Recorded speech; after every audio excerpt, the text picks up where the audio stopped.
নমস্কাৰ আজি Sunday special biryani বনাব চেষ্টা কৰিছোঁ তাৰ বাবে এয়া প্ৰথমে কাটি লৈছোঁ পিঁয়াজ জলকীয়া আদা ৰচুন ধুনীয়াকৈ পিচি লৈছোঁ তাৰপিছত এয়া বনাই আছোঁ মাংসটো তাৰ প্ৰথমতে যেহেতু মাংসটো বনাব লাগিব তাৰ মাজতে এয়া চাউলটো তিয়াই থবৰ কাৰণে কাটি লৈছোঁ ধুনীয়াকৈ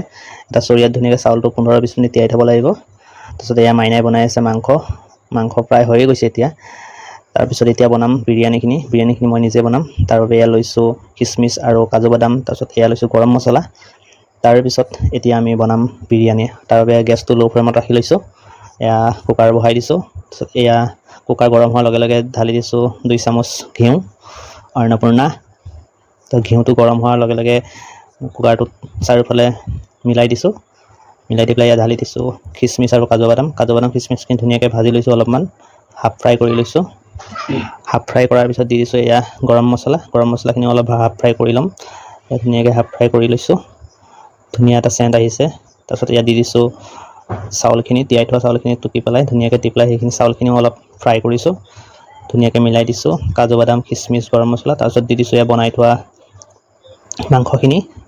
ধুনীয়াকৈ ইয়াত দি দিছোঁ মাংসটো খুব বেছি ধুনীয়া হৈছে অলপ গ্ৰেভি ৰাখিব লাগিব বেছি জোল হ'লে বেয়া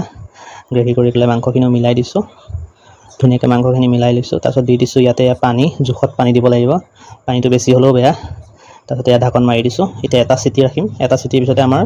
বিৰিয়ানী হৈ যাব এয়া চিটি মাৰি দিলে বিৰিয়ানী ইতিমধ্যে হৈ গৈছে এয়া চাওক ধুনীয়া এটা কালাৰ আহিছে খুব ধুনীয়া লাগিছে চেণ্টটো বহুত বঢ়িয়া আহিছে এতিয়া খাব পাৰি আৰু অলপমান